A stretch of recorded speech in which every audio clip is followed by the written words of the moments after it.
தமிழ்நாட்டு தமிழர்கள் முதல் உலகத் தமிழர்கள் வரை அனைவருக்கும் அன்பு வணக்கம். அன்பிற்குரிய ஆற்றல் வாய்ந்த தமிழர்களே, ஏற்கனவே உங்களோடு பகிர்ந்த செய்திதான் என்னுடைய வாழ்வினையர், என்னுடைய மனைவி அவர்களுடைய மறைவின் 1ஆம் ஆண்டு நினைவேந்தல் நிகழ்வுகளை ஒட்டி எம் தகுதிக்கு மிகப்பெரிய பணிகள். அவளுக்கு ஒரு நினைவு சின்னம் அமைப்பது, அடுத்து ஓராண்டு காலமாக தூய்மைப்படுத்தப்படாமல் இருந்த என்னுடைய தமிழ் கொற்றம், அது வீடு என்ற பெயரிலே அங்கு இருக்கக்கூடிய தமிழர்களுக்கான ஒரு கொற்றம், அதை மறுசீரமைப்பு செய்கின்ற பணி. அதோடு என்னுடைய வாழ்வினையனுடைய நினைவு நாளையே ஓராண்டு கண்ணீரை துடைப்போம், மீண்டும் களத்தில் இறங்குவோம் என்ற தலைப்பிலே தாமிரபரணி ஆறு தொடர்பாக 12 உன்னதமான கோரிக்கைகளை வைத்து அதற்கு நம்முடைய சொந்த செலவிலே ஒரு மிகப்பெரிய பெருந்திரள் ஆர்ப்பாட்டம், அந்த ஆர்ப்பாட்டத்தை மிக சிறப்பாக நடத்தி உங்களிடத்திலே அதனுடைய கள செய்திகளை பகிர்ந்திருக்கிறேன். நீங்களும் பார்த்திருப்பீர்கள், செய்திகளை கேட்டிருப்பீர்கள். நிறைய நம்முடைய உறவுகள் உங்களுடைய வாழ்க்கை துணைவியார் பற்றி நிறைய சொல்லியிருக்கிறீங்க, ஆனாலும் முழுமையான தரவுகள் இல்லை.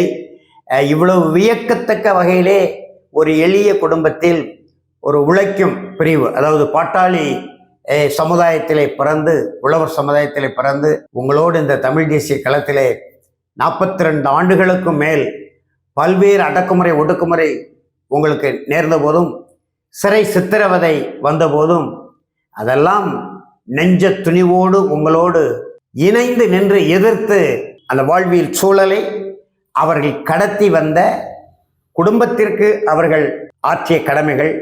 நீங்கள் இப்படி காடோ செடியோ என்று மொழி இனம் நாடு என்ற அடிப்படையில் தமிழ்நாடு முழுவதும் எங்கு எந்த நிலையில் தமிழர்களுக்கு ஒரு இன்னல் நேர்ந்தாலும், அன்னை தமிழுக்கு இடர்பல வந்தாலும் அங்கெல்லாம் சென்று களமாடி நம்முடைய மொழிக்கும் இனத்திற்கும் நாட்டிற்கும் தொண்டு செய்கிற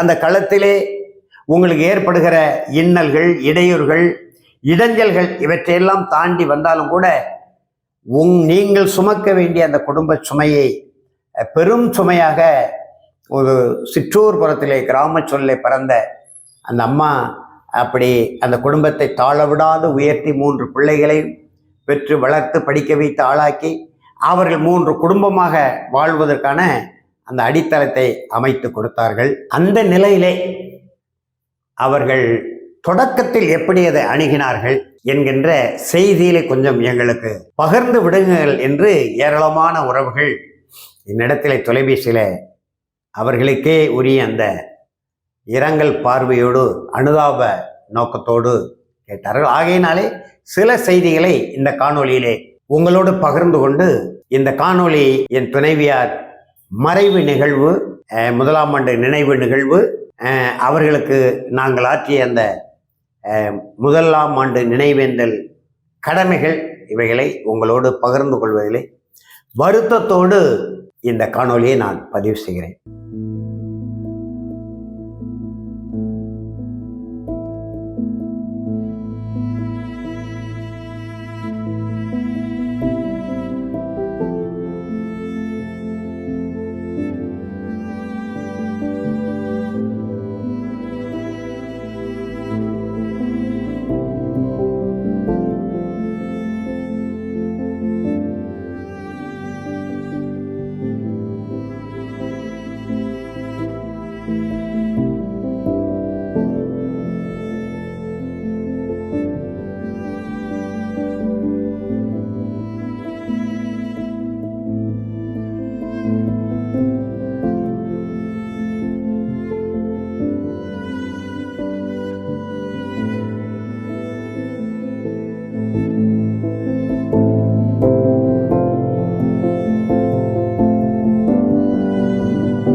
அவளும் ஒரு போராளி தான். நான் சிறைக்குள் இருந்து போராடினேன், அவள் வெளியே இருந்து போராடினாள். ஆகையினாலே ஒரு போராளிக்கு என்னென்ன கடமைகளை நாம் செய்வோமோ அந்த கடமைகளை செய்கிறோம். இந்த 1ஆம் ஆண்டு நினைவேந்தல் நடுகள் திறப்பு நிகழ்வின் இன்றைக்கு நாம் அனைவரும் கனத்த இதயத்தோடு நடத்தி கொண்டிருக்கிறோம். இந்த நிகழ்வுக்கு நம்முடைய அன்பிற்கும் மதிப்பிற்கும் உரிய தம்பி, தமிழக மக்கள் முன்னேற்றக் கழகத்தின் தென் மண்டல தலைவர் கண்மணி மாவீரன் அவர்கள் முன்னிலை வகிக்கிறார்கள். அதே போல என்னுடைய தமிழ் தேசிய போராட்ட களத்திற்கு எல்லா வகையிலும் துணை நிற்கக்கூடிய என்னுடைய அன்பிற்குரிய மற்றொரு தம்பி, இனப்படுகொலைக்கு எதிரான தமிழர் கூட்டமைப்பின் ஒருங்கிணைப்பாளர் நெல்லை பீட்டர் அவர்கள் முன்னிலை வைக்கிறார்கள். அன்பு நிறைந்த அண்ணன் B.N. நராசு துணைவியர் கோகிலா அம்மா அவர்களுக்கு 1ஆம் ஆண்டு நினைவு நடுக்கல் வழிபாடு நடந்து கொண்டிருக்கிறது. கனத்த நெஞ்சோடு கதறி இருக்கக்கூடிய சூழலில் இன்னைக்கு இந்த வரலாற்று இடத்தை இன்னைக்கு பார்க்குறோம். ஒவ்வொரு நாளும் இந்த தமிழ் தேசியத்திற்காக ஏதோ ஒரு உணர்வில் அண்ணா அவர்கள் அந்த இருண்ட ஒரு வழிபாதையில் ஒரு நெறி சார்ந்து வழி நடந்து கொண்டிருந்த போதெல்லாம் அக்கா, என்னுடைய உடன் பிறவாத அக்கா, அவ்வளோ ஒரு இதுலேயும் அவ்வளோ துன்பங்கள்லேயும் துயரங்கள்லேயும் அந்த அந்த நெறி தடத்தை செம்மையாக வழி நடத்தி சென்ற ஒரு மாவீரர் அக்கா கோகிலா அம்மா அவர்கள். இது இணை செய்ய முடியாத இந்த துன்ப நேரம். இது எப்படி தான் இது நம்ம எதிர்கொள்ள போகிறோம் என்கிற ஒரு செயலோடு தமிழர் பேராயம் தலைவர் சுபாசினி மல்லத்தியர் அவர்களை தலைமையேற்க அன்புடன் கேட்டுக்கொள்கின்றோம். நடுக்கல் திறப்பாளர் அகரத் தமிழர் கட்சி நிர்வாகி குயிலி நாச்சியார் அவர்களை கல்லறை திறந்து வைக்க வேண்டி கேட்டுக்கொள்கின்றோம்.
இந்த நேரத்தில் போர்க்களம் எனும் பெரும் நெருப்பில் பூத்த பூக்களாக தமிழ் தேசியவாதிகள் நிற்கின்றோம். தமிழ் தேசிய நீரோட்டத்தில் மிக நீண்ட நெடுங்காலம் பயணித்த எங்கள் அருமை ஐயா வீனரசு அவர்களுடைய அனைத்து வழித்தடங்களிலும் ஒரு செயல் என்றால் அதற்கு பின்னால் ஒரு இயக்கம் இருக்க வேண்டும், ஒரு துணை இருக்க வேண்டும். இன்றைய காலகட்டத்தில் இருக்கிற பெண்கள் தேடக்கூடிய அனைத்து விதமான தேவைகளும் அம்மா கோகிலா அவர்களிடம் இருந்த போதிலும், ஒவ்வொரு காலகட்டத்திலும் 3 மாத கை குழந்தையை வைத்துக்கொண்டு 11 மாதங்கள் தனிமையில் இருந்து சிறை சென்ற கணவனுக்காக காத்திருந்த ஒரு புறநானூற்று தாயை நாம் பார்க்கின்றோம். இந்த நேரத்தில் கோகிலா அம்மாவை பார்க்கக்கூடிய அனைவரும் ஒரு துணைக்கு ஏற்ற துணையாக எப்படி ஒரு பெண் வாழ வேண்டும், அவள்தான் அரசி. பெண் என்பவள் போர்க்களத்தில் நிற்கக்கூடிய கணவனுக்கு அனைத்து விதமான ஊக்க சக்தியாக இருக்க வேண்டும் என்பதற்கு எடுத்துக்காட்டாக வாழ்ந்தார்கள். நாம் எதிர்பாராத தருணத்தில் இயற்கையோடு அவர்கள் கலந்து விட்டாலும் தமிழர் மெய்யியலின்படி நமக்கு ஒரு முதல் தெய்வமாக ஐயா வியனர்ஸ் அவர்களுடைய பிள்ளைகளுக்கு, குடும்பத்தாருக்கு அவர்களே முதல் தெய்வமாக விளங்குவார்கள். அதான் தமிழுடைய மெய்யியல். அதன்படி நாம் நமது அனைத்து விதமான கவலைகளையும் அம்மாவிடம் சொல்லுவோம். ஐயாவை அம்மா உடனிருந்து தேற்றுவார்கள். ஆன்மா என்று சொல்லக்கூடிய உயிர் நம்மோடு தாங்கி நிற்கும். இந்த அழிவு பெறும் உடல் மட்டுமே அழிந்து போகும். எனவே வரலாற்று தாயாக வாழ்ந்த கோகிலா அம்மாவிற்கு மூத்த மகளாக இந்த நேரத்தில் என் கண்ணீர் அஞ்சலியை செலுத்திக் கொள்கிறேன். என் தாய்க்கு குயிலினாச்சியாரின் கண்ணீர் வணக்கங்கள்.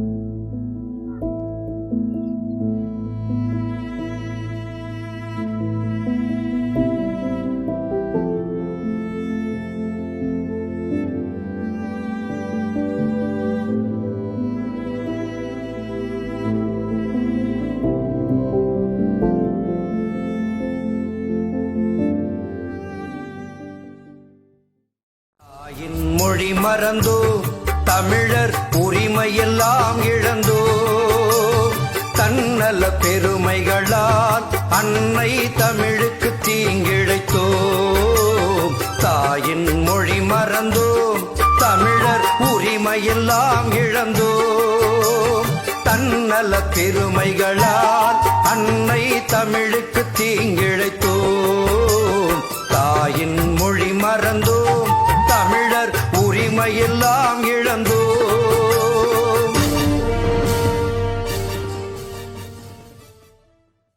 கோகிலா என்கின்ற என்னுடைய வாழ்வினையர் என் மனைவி என் தாய் வீட்டு உறவு. என் அம்மாவோடு பிறந்த என் அம்மாவின் அண்ணன் மகன். அவர் பெயர் ராஜாங்கம். எனக்கு அத்தான் முறை உண்டு. அவருடைய மகள். முறையாக பார்த்தால் எனக்கு மருமகள் முறை வேண்டும். என்னுடைய அம்மா பிறந்த அந்த குடும்பம் மிகப்பெரிய குடும்பம். அந்த குடும்பத்தின் கடைசி வாரிசாக என்னுடைய துணைவியார் அமைந்து அவருடைய வாழ்க்கையை நிறைவு செய்திருக்கிறார். அதே போல என் தாய் வழியில் எனக்கு என் அம்மாவுக்கு முன்பு 4 பெரியம்மா உண்டு. மொத்தம் 5 தாய்மார்கள். அதில் நான் தான் கடைகோடி மகன், அதாவது கடைசி மகன். எனக்கு மேலே ஒரு 5-6 பேர் அண்ணன்மார்கள் இருந்தார்கள். ஆனால் யாருமே என்னுடைய தாய் வழி உறவில் பெண் எடுத்துக்கொள்ளவில்லை, திருமணம் செய்து கொள்ளவில்லை. என்னுடைய அம்மா பிறந்த குடும்பத்தில் என் மனைவி எப்படி கடைசி வாரிசாக இருந்தாரோ அதே போல தாய் வழியிலே நான் கடைசி மகனாக இருந்து நாங்கள் இருவரும் ஒருவருக்கொருவர் விரும்பி, நான் யாருமே நம்முடைய அம்மா வழியிலே பெண் எடுக்கவில்லை, நாமாவது எடுக்க வேண்டும் என்று இந்த கோகிலாவை பிறந்ததிலிருந்தே எனக்கு தெரியும். அதெல்லாம் நான் நூலாக பதிவு செய்ய இருக்கிறேன். இயன்றால் அடுத்த 2ஆம் ஆண்டு நினைவேந்தல் நிகழ்ச்சியிலே வெளியிடுவேன்.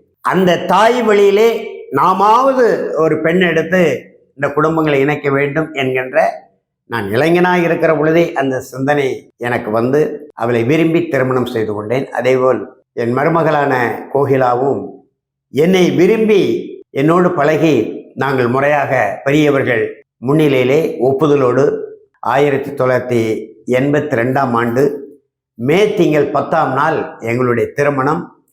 நான் தென்கரையிலே, தாம்பரபுரின் தென்கரையிலே ஆழ்வார்த்தனை ரத்தனபுரியில் இருக்கிறேன். என் மனைவி, என் அம்மா பிறந்த ஊர் ஆழ்வார்த்த நகரிக்கு வடக்கு பகுதியிலே தாம்பரபரணி ஆற்றின் வடக்கு கரை.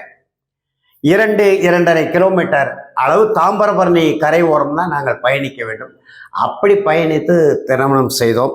திருமணம் செய்த காலகட்டத்திலே மிகப்பெரிய, ஏற்கனவே நாங்கள் வறுமை கோட்டுக்கு கீழே இருக்கக்கூடியவர்கள் என்பதனாலே பொருளாதார நெருக்கடி, வறுமை, ஏழ்மை எங்களை ஊரில் வாழ முடியாத நிலையில் பாளையங்கோட்டை நோக்கி வந்தோம். கிட்டத்தட்ட 25 கிலோமீட்டர். சரி, நான் ஒரு கட்டட தொழிலாளியாக ஏற்கனவே அந்த தொழிலை பயின்று பணியாற்றுவதனாலே கட்டட வேலை செய்து நாம் பிழைத்து கொள்ளலாம் என்ற எண்ணத்திலே பாளையங்கோட்டை வந்தேன். வந்தபோது நெருங்கிய உறவினர், ஏற்கனவே தலைவன் இருக்கிறான் வலைகளில் இதனை பதிவு செய்திருக்கிறேன், என் அம்மா வழி, என் அம்மாவோடு பிறந்த பெரியம்மாவினுடைய மகன், அண்ணன், மூத்தவர். அவர் வீட்டிலே ஒரு 10 நாட்கள் இருந்து வேலை செய்துவிட்டு நாங்கள் தங்குவதற்கு ஒரு இடவசதியை ஏற்பாடு செய்வதற்கான அந்த சூழலை உருவாக்கிவிட்டு ஊருக்கு சென்று வருகிறோம் என்று சொல்லிவிட்டு சென்றோம். ஊருக்கு சென்று வருகிறோம் என்று சொல்லிவிட்டு நாங்கள் பாளையங்கோட்டையிலிருந்து ஆழ்வார்த்தனை நானும் என் மனைவி போன போது அண்ணன் சொன்னார், 2 நாட்கள் இருந்து விட்டு வந்துருங்க, நம்முடைய வீட்டிலே மிகப்பெரிய ஒரு கட்டுமான வேலை இருக்கிறது, நீ ஏற்கனவே கட்டட தொழிலாளி, எனவே அதை நீ முன்னின்று பார்க்க வேண்டும், நீயும் மனைவி வந்து விடுங்கள் என்று சொல்லி அனுப்பினார். சரி என்று போனோம். இந்த காலகட்டம்தான் 1983ஆம் ஆண்டு சூலை திங்கள் 19 அல்லது 20 நாங்கள் பாளையங்கோட்டையிலிருந்து போயிருப்போம். சூலை 23 இலங்கையிலே மிகப்பெரிய இனக்கலவரம். 5000 தமிழர்கள் கொழும்புலே மாண்டு மடிந்தார்கள். சிங்கள இனவரி கொலையாளிகளால் கொலை செய்யப்பட்டு இனப்படுகொலை நிகழ்ந்தது. தமிழ்நாட்டையும் தாண்டி உலகம் முழுவதும் உள்ள தமிழர்கள் கொதித்து எழுந்து சிங்கள இனவரி கொலையாளர்களுக்கு எதிராக மிகப்பெரிய புரட்சியை முன்னெடுத்தார்கள். தமிழ்நாட்டிலே மக்கள் தலைவர் மாக்கோராவினுடைய ஆட்சி, அவரும் அதற்கு ஏற்றவாறு போராடுகிற அந்த மக்களை அடக்காமல் ஒடுக்காமல், என கொந்தளிப்பு, மிகப்பெரிய கொந்தளிப்பு. அதில் 12 நாட்கள் 13 நாட்கள் என் போன்றவர்கள் மிக தீவிரமாக வண்ணத்தை எடுத்துக்கொண்டு, வாளி எடுத்துக்கொண்டு, தூரி எடுத்துக்கொண்டு சுவர்களில் எழுதுவது, வெள்ளை தாள்கள் எழுதி வாகனங்களை மறித்து ஒட்டுவது, குடும்பாவி ஜெயவர்த்தனா குடும்பாவி எரிக்கிற அந்த களங்களில் போய் குடும்பாவியை எரிப்பது, மக்களை திரட்டுவது. இன்றைக்கு 4 ஊர், அடுத்தது 5 ஊர் என்று ஊர் ஊராக மக்களை திரட்டி ஏறக்குறைய 15 நாட்கள் மிகப்பெரிய போராட்ட களத்திலே நின்றிருக்கிறோம் தமிழ்நாட்டிலே. எம்ஜிஆரே 40 நாட்கள் கருப்பு அடையாள சின்னம் மார்பிலை அணிந்து இந்த போராட்டத்தை ஊக்கப்படுத்தக்கூடிய அளவுக்கு மிகப்பெரிய எழுச்சியாக இருந்தது திராவிட முன்னேற்ற கழக தலைவர் ஐயா கலைஞர். அந்த நேரத்திலே தமிழின உணர்வோடு அவருடைய பேச்சுகளும் எழுத்துக்களும் மக்களை தட்டி எழுப்பியது. யாரும் மறுக்க முடியாது, மறைக்க முடியாது. பின்னாளிலே அவர் தடமாறி விட்டார், ஈழத் தமிழினத்தை காப்பாற்ற தவறிவிட்டார் என்கின்ற அந்த துரோக செயலில் குற்றம் சாட்டுகிறோம். அதிலேயே நமக்கு எந்தவித மாற்று கருத்தும் இல்லை. அப்படிப்பட்ட அந்த களமாடலுக்கு பிறகு பாளையங்கோட்டைக்கு இரவு 9 மணிக்கு புறப்பட்டு 10 மணிக்கு பாளையங்கோட்டை வந்து சேர்ந்தோம். அன்றைக்குத்தான் என் மனைவியை அந்த இளம் அகவையிலே, அப்பொழுது அவளுக்கு 18 அகவை, எனக்கு 23 அகவை. அண்ணன் வீட்டில் எங்களுக்கு சரியான வரவேற்பு இல்லை. வரவேற்பு என்ன, அந்த இரவு நேரத்திலே 2 இளம் பிள்ளைகள் வந்திருக்கிறாங்களே, அவங்களுக்கு ஒரு தங்குவதற்கான இடமாவது கொடுக்கணும் என்கின்ற அந்த, ஏன் என்று சொன்னால் அவர்கள் என்னிடத்தில் எதிர்பார்த்த அந்த உழைப்பு அவர்களுக்கு கிட்டவில்லை. 2 நாட்கள் திரும்பி விடுங்கள் என்று சொன்னார்கள். நான் 15 நாட்கள் கழித்து வருகிறேன். அதற்குள் அவர் திட்டமிட்ட அந்த வேலையெல்லாம் நடந்து விட்டது. அதற்கு என்னுடைய உழைப்பு இல்லை என்கின்ற அந்த வருத்தத்தில் எங்களை கண்டும் காணாமல் விட்டதினாலே 11 மணிக்கு பிறகு திரும்பி போகிறது கூட காசு கிடையாது கையில். 2 பேரும் திரும்பி போகிறதுக்கு பேருந்தும் இல்லை, காசும் இல்லை. கையில் இருந்தது 1 ரூபாய். அங்கிருந்து மேட்டுத்திடல், அதாவது ஹை கிரவுண்ட் என்று சொல்லக்கூடிய மருத்துவக் கல்லூரி மருத்துவமனை பகுதிக்கு வந்து அந்த 1 ரூபாய்க்குள் எங்களால் என்ன சாப்பிட முடியுமோ அதை வாங்கி சாப்பிட்டு விட்டு மீண்டும் அந்த பகுதிக்கு சென்று ஒரு ஓலை குடிசைக்கு முன்னால் தென்னம் ஓலையை அந்த குடிசையில் இருந்தவர்களிடம் கேட்டு வாங்கி திறந்த வெளியிலே படுத்து விடிய தூங்காமல் பேசி கொண்டிருந்தோம். அப்பொழுதுதான் என் மனைவி சொன்னாள், நான் இப்படியான ஒரு சூழலில் நம்முடைய மொழிக்கும் இனத்திற்கும் நாட்டிற்கும் தொண்டு செய்யக்கூடிய இந்த உணர்வலை வெறிகொண்டு நிற்கிறது. இலங்கையில் நம்முடைய இனத்தை பச்சையாக படுகொலை செய்திருக்கிறார்கள் நம்முடைய இனப்பகைவர்கள், சிங்கள வெறியர்கள். என் வாழ்க்கை நீ இப்படித்தான் அமையப்போகிறது. வறுமைதான் தொடரும், ஏழ்மைதான் உழல நேரிடும். நீ என்ன நினைக்கிறாய், உன்னுடைய பார்வையிலே எப்படி இருக்கிறது என்று அந்த நள்ளிரவு நேரத்தில் கேட்கிற பொழுது, வாழ்வோ தாழ்வோ நீங்கள் ஒரு முடிவெடுத்து விட்டீர்கள். நாம் இருவரும் ஒரு குடியில் பிறந்தவர்கள், விரும்பி 2 பேரும் திருமணம் செய்திருக்கிறோம். 2 ஆண்டு காலம் நாம் ஒருவரை ஒருவர் அன்போடு நேசித்து பழகி, உங்கள் உள்ளத்தில் என்ன இருக்கிறது என்பதை நான் அறிந்து, என் உள்ளத்தில் என்ன இருக்கிறது என்பதை நீங்கள் அறிந்து நாம் பெரியோர்கள் முன்னிலையில் திருமணம் செய்து இன்றைக்கு இந்த நிலையில் படுத்திருக்கிறோம். எதுவானாலும் மாமா, நான் இறுதி வரை உங்களோடு துணையாக இருப்பேன். நீங்கள் களமாடுங்கள். ஏழ்மையை பற்றி, வறுமையை பற்றி எந்த கவலையும் எனக்கு இல்லை. உங்களோடு நான் இருப்பேன். உங்களோடு இருப்பதே என் வாழ்க்கையில் எனக்கு கிடைத்த பெருமையாக பிற்காலத்திலே கருதுவேன் என்று அன்றைக்கு சொன்னார்கள். அன்றைக்கு சொன்ன அந்த உறுதிமொழிதான் கடைசி வரை. அதன் பிறகு பாவலேர் ஐயா பெருஞ்சத்திரனாரோடு தனித்தமிழ் இயக்கத்திலே சேர்ந்து உலகத் தமிழின முன்னேற்ற கழகத்திலே இணைந்து சென்னையிலே தமிழ் பணியாற்றக்கூடிய வாய்ப்புக்காக ஐயாவினுடைய அழைப்பை ஏற்று சென்னைக்கு சென்றேன். நெல்லை மாவட்டத்தில் சுற்று செலவு வந்திருக்கும் போது அவரோடு நெருங்கி பழகி பொதுக்கூட்டங்களிலே கலந்து கொண்டு பேசுகிற பொழுது குறிப்பறிந்து என்னை நீங்கள் என்னோடு வாருங்கள் என்று பாவலேர் ஐயா அவர்கள் அழைத்தார்கள். 83 பிற்பகுதியிலே நான் சென்னைக்கு சென்று 2 மாதங்களிலே என் துணைவியரை அழைத்து கொண்டு அங்கே ஒரு எளிய வாழ்க்கையை வாழ்ந்து கொண்டு ஐயாவுக்கு அணுக்க தொண்டராக இருந்து தென்மொழி, தமிழ் நிலம், தமிழ் சிட்டு இதழ்களை சென்னை முழுவதும் பரப்புகிற வேலை ஞாயிற்றுக்கிழமைகளில் மற்ற நில அச்சகத்திலே பணியாற்றி குறைந்த ஊதியம் 300 ரூபாய் ஊதியத்திற்கு சென்னையில் இருந்தோம். அப்படி தென்மொழி தமிழ் சிட்டுகளை பரப்புகிற வேலையில்தான் தேசிய தலைவர் மேதகவே பிரபாகரன் அவரோடு சந்திக்கிற, பேசுகிற, பழகிற, வாரம் ஒரு முறை அவரை சந்திக்கிற, அவர் சொல்லுகிற வேலையை செய்தி கொடுக்கிற இந்த தொடர்புகள் எனக்கு கிடைத்தது. நெருக்கமான தொடர்பில் இருந்தேன். பிறகு 3 ஆண்டுகள் கழித்து குடும்ப சூழல் மறுபடியும் நான் சென்னையிலிருந்து என் அண்ணன் வாழ்ந்து கொண்டிருக்கக்கூடிய தஞ்சாவூருக்கு வரக்கூடிய நிலை. தஞ்சாவூரில் பணியாற்றி கொண்டிருக்கும் போதுதான் இந்திய அமைதிப்படையினுடைய அந்த அமளி துமளியான செயற்பாடுகளாலே சிங்கள இனவரியர்கள் செய்கின்ற அந்த படுகொலையை என் தாய்நாட்டு இந்திய நாட்டு படையே ஈழத் தமிழர்கள் மீது செய்யக்கூடிய, அடக்கக்கூடிய, ஒடுக்கக்கூடிய, இனப்படுகொலை செய்யக்கூடிய அந்த கொடுமைகளுக்கு எதிராக மிகப்பெரிய இயக்கத்தை, பரப்புரை இயக்கத்தை, மக்கள்கிட்ட விழிப்புணர்வை ஏற்படுத்தக்கூடிய அந்த இயக்கத்தை நடத்தி கொண்டிருக்கிற பொழுதுதான் தம்பி பொழிலன் மேற்கொண்ட சில நடவடிக்கைகளாலே 87ஆம் ஆண்டு என்னுடைய மூத்த மகள் குரல்மொழி 8 மாத கை குழந்தையாக இருக்கிற பொழுது உளவு படையினால் கைது செய்யப்பட்டு 3 மாதங்கள் நான் உயிரோடு இருக்கிறேனா இல்லையா என்றே தெரியாத கொடும் சூழலில் கை குழந்தையை வைத்துக்கொண்டு வீட்டை காலி செய்து அண்ணன் வீட்டுக்கு போய்விட்டாங்க.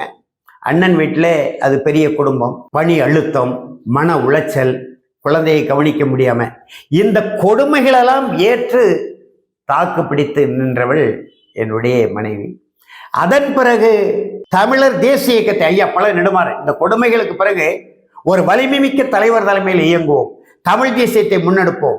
ஐயாவோ தமிழ்நாடு காமராஜர் காங்கிரஸ் என்று பெயர் வைத்திருக்கிறார், அந்த பெயரை மாற்றச் சொல்வோம் என்று சொல்லி 30க்கும் மேற்பட்ட தமிழர் அமைப்புகள் இணைந்து ஐயா தலைமை ஏற்று தமிழர் தேசிய இயக்கமாக செயல்படுவோம் என்று முடிவெடுத்து 1988ஆம் ஆண்டு தமிழர் தேசிய இயக்கம் தொடங்கி அதன் மாவட்ட செயலாளர், தஞ்சை மாவட்ட செயலாளராக களப்பணி ஆற்றி கொண்டிருக்கும் போதுதான் தமிழில் விடுதலைக்கு நாம் என்னென்ன செய்ய முடியுமோ பின்தளத்தில் இருந்து, கருத்தியல் தளத்தில் இருந்து அத்தனை வேலைகள் செய்தோம். அதனால் ஏற்படுகிற அடக்குமுறை 89ல் ஒரு குண்டு வெடிப்பு தஞ்சாவூர்ல, நமக்கு அதுக்கு எந்த தொடர்பும் இல்லை. அந்த குண்டு வெடிப்பில் என்னை முடக்க வேண்டும், எங்களுடைய செயல்பாட்டை நிறுத்த வேண்டும், சுவரொட்டி ஒட்டுவது, சுவரில் எழுதுவது, விடுதலைக்காக ஆதரவாக பரப்புரை செய்வது, இந்திய அமைதிப்படை அட்டூழியத்தை மக்களிடத்திலே கொண்டு செல்வது, விழிப்புணர்வு ஏற்படுத்தி இதை நிறுத்த வேண்டும் என்பதற்காகவே ஒரு குண்டுவெடிப்பு நிகழ்வை 89ஆம் ஆண்டு டிசம்பர் மாதம் 11ஆம் தேதி நிகழ்த்தி அதிலே கடுமையான ஒடுக்குமுறைகளுக்கு உள்ளான போதும் என்னுடைய மனைவி என்னோடு உறுதியாக நின்றார்.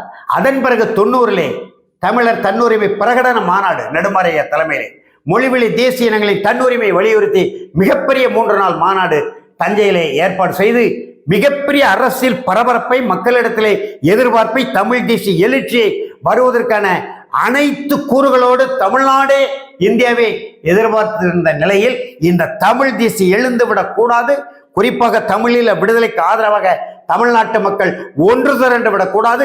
அந்த வேலையை பழநெடுமாறன் செய்கிறார்.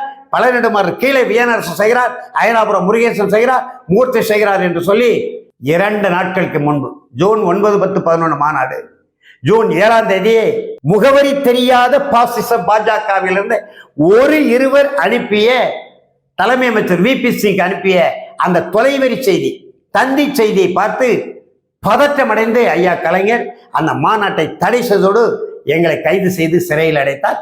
பிறகு தேசிய பாதுகாப்பு சட்டத்திலே 11 மாத காலம். எப்படிப்பட்ட சூழல் பாருங்க. தன்னந்தனியாக ஏதோ ஒரு வேலையை செய்து கொண்டு 3 மாதம் கழித்து தான் ஐயா பழநெடுமாறன் மாதம் 300 ரூபாய் அனுப்பினார். ஒரு 6 மாதம் கட்சி பணத்திலிருந்து. அதை வைத்து கொண்டு என்ன பாடுபட்டிருக்க முடியும் என்பதை அருள் கொண்டு சிந்திக்க வேண்டுகிறேன். அவ்வளவு துன்பங்கள், துயரங்கள், அரசின் அடக்குமுறை, ஒடுக்குமுறை, கண்காணிப்பு, இதற்கிடையே தலைவர் பிரபாகரன் இடுகிற கட்டளைகளை, அவர் இடுகிற கட்டளை எதுவானாலும் கொஞ்சம் கூட சிந்திக்காமல் செய்து முடிக்கக்கூடிய பணிகள் ஏராளம் இருக்கு. பின்னாலே நான் பதிவு செய்வேன். என் வாழ்வியனை பற்றி போடக்கூடிய நூலிலே முழு செய்தியும் பதிவு செய்வேன். ஏன்னா ஐயா பழநெடுமாறன் தமிழர் எழுச்சி வடிவத்திலே நிறைய செய்திகளை சொல்லியிருக்கிறார். நான் இதுவரை சொல்லாத செய்திகளை அந்த நூலிலே வெளியிடுவேன்.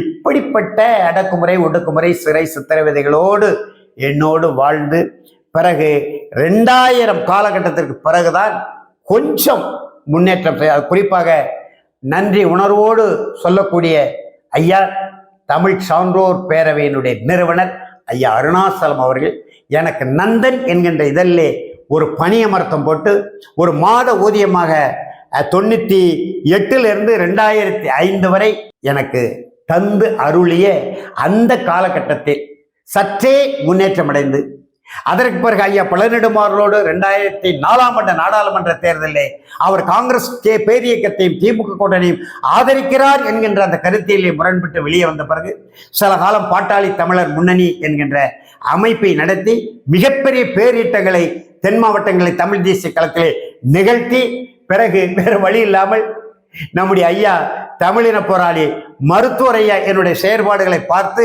பாட்டாளி தமிழர் முன்னணி என்று வைத்திருக்கிறீங்க, உண்மையான பாட்டாளிகள் நாங்கள் தான், ஏற்கனவே உருவாய் மக்கள் உறவு இருக்கிறது, என்னோடு வந்து சேருங்கள் என்று அழைப்பு விடுத்தனாலே ஐயாவோடு இணைந்து 4 ஆண்டு காலம் தைலாபுரம் தோட்டத்திலே பணியாற்றி, இப்படிப்பட்ட சூழ்நிலை தான் சற்றே பொருளாதாரத்தில் பிள்ளைகளை படிக்க வைப்பது, அவர்களுக்கான அந்த வாழ்வியல் சூழல்களை உருவாக்கி கொடுப்பது, இது அனைத்தையுமே என்னுடைய வாழ்வினையர் தான்.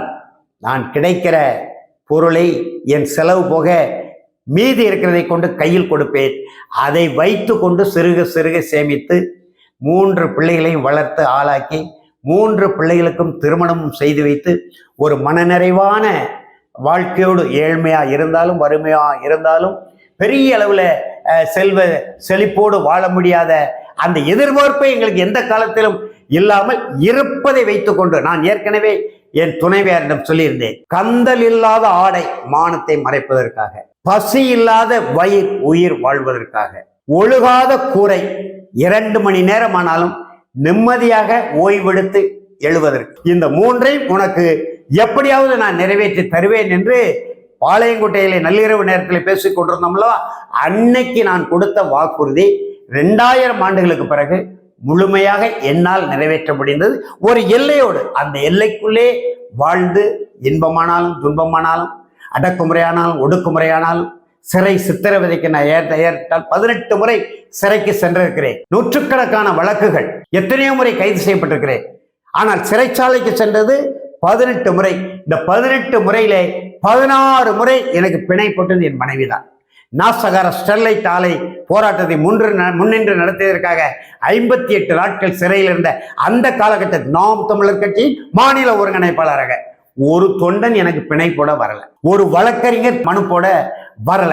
வழக்குரைஞர்கள் சூழப்பட்ட நாம் தமிழர் கட்சி ஆற்றல் மறவன் செந்தமிழர் சீமான் தலைமையில் இருந்த போதும் அன்றைக்கும் மதுரை உயர்நீதிமன்ற வரை போராடி என்னை மீட்பதற்கு, என்னை விடுவிப்பதற்கு மதுரை உயர்நீதிமன்றத்திலே மதிப்புக்குரிய வழக்குரைஞர் வாஞ்சிநாதன் மூலமாக, அவர் மக்கள் அதிகார அமைப்பை சேர்ந்தவர், நாம் தமிழர் கட்சியின் மாநில ஒருங்கிணைப்பாளர்கள் ஒருவரான என்னை 20 ஆண்டுகால நாசகார ஸ்டெர்லைட் ஆலை மூடுவதற்கு மிகப்பெரிய மக்கள் புரட்சிக்கு அடித்தளமிட்ட நாம் தமிழர் கட்சியை சார்ந்த என்னை 58 நாட்களாக சிறையில் இருக்கும்போது இன்னொரு அமைப்பை சேர்ந்த மக்கள் அதிகாரத்தை சேர்ந்த வழக்குரைஞர் வாஞ்சிநாதனை மூலம் என்னுடைய துணைவியார் பிணையில எடுத்துட்டு வந்தார். தூத்துக்குடி நீதிமன்றத்தில் பிணை கொடுப்பதற்கு 2 தொண்டர்கள் இல்லை. நாம் தமிழர் கட்சியில 36 லட்சம் தமிழர்கள் இன்றைக்கு வாக்களித்து இருக்கிறார்கள். சீமானின் தலைமை ஏற்றிருக்கிறார்கள். இல்ல, யாரும் அப்படி பிணை போட முன்வரல. பிணை போட்டு அண்ணனை வெளியே எடுங்கள் என்கின்ற உத்தரவும் என் தம்பியால பிறப்பிக்கப்படல. அன்றைய காலகட்டம் வரை 16 முறை எனக்கு பிணை கையெழுத்து போட்டு பிணை கொடுத்து என்னை மீட்டு இந்த களத்தில் தொடர்ந்து பயணிப்பதற்கு அடித்தளமாக அமைந்தவள் கோகிலா என்ற என் தாய் வழி உறவான என் வாழ்வினையர். ஓராண்டு காலம் அவளை நினைக்காத நேரமே இல்லை, மறக்க முடியவில்லை.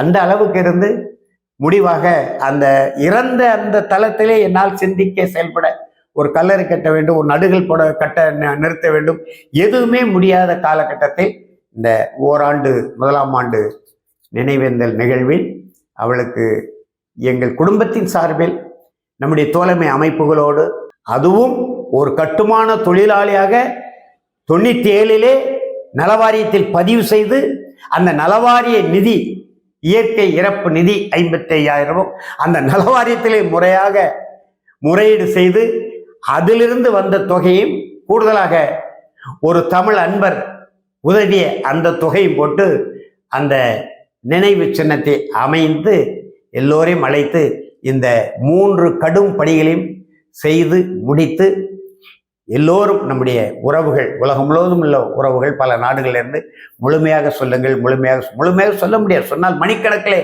நீண்டு கொண்டு போகும்.